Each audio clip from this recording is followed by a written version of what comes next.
I think that's a really interesting point about, not only did she not win the primary and that Bernie didn't win, the primary either, but that neither of them were really placed in the administration in ways that I think a lot of us maybe deluded ourselves into thinking that they would be. And that's not to say that their ideas or the, sort of the Bernie Biden, strategy committees and discussions haven't shaped his policy. But what do you make of that? And I guess we're 100 days into this administration.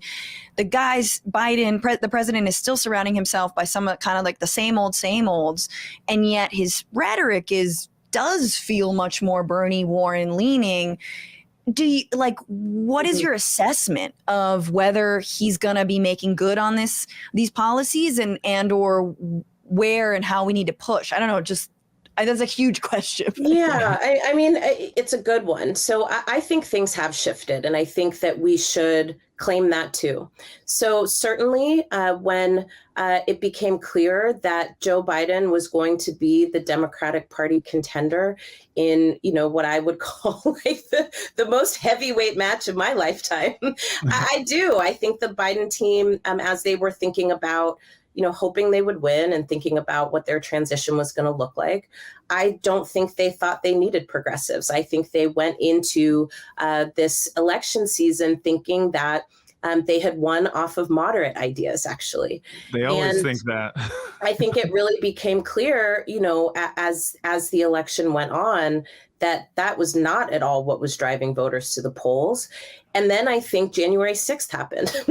Yeah. And so honestly, I do think things have shifted. And I think in really interesting ways, I feel like our movement is behind. We're tailing the Biden administration as opposed to leading. And that is something I'm trying to wrap my head around. There's like smoke coming out of my ears. I'm like, wait, they're doing a lot of really progressive stuff.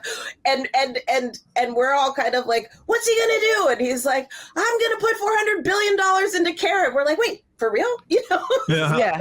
I just think like there's a way in which there's something for us to be considering here. And that is, rightfully so, we have been in a position for a very long time where we've had to be on defense, and we've had to, fight tooth and nail for even the smallest things.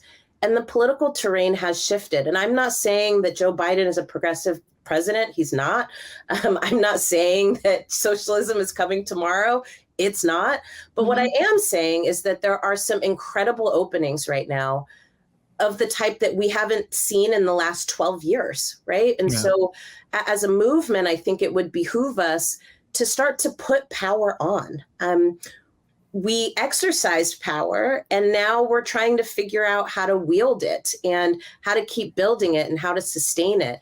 And I think that's the task right now. Joe Biden is never going to be as good as we want him to be, but he's doing pretty fucking good. So it's like, where are we trying to move them now? And honestly, I think the big uphill battle here is going to be immigration reform. And I also think it's racial justice. I mean, we heard Joe Biden's kind of speech last week, and I'll tell you, there was a lot of euphemisms in there and a lot of kicking the can down the road. And what we need to the majority of police are good. There was a whole standing ovation around that. Yeah. We just need to wrap our heads around the fact that they are going to move so slow on this. And meanwhile, there's been almost a dozen people that have been killed by police in the last 2 weeks, and including just here in my city just last week. So this is a place where we really need to rev up the engines. And unfortunately, I'm not sure that progressives are on the same page about what to do around police reform, policing, criminal reform, criminal system reform, and also racial justice. Like, how do we weed out white nationalism from this country? Is it possible? We need to wrap our heads around these things, and we need to start pushing and fast. Hey, thanks so much for watching the Bitchuation Room podcast live stream. And while you're here, why don't you just subscribe to this channel? I promise it'll be good.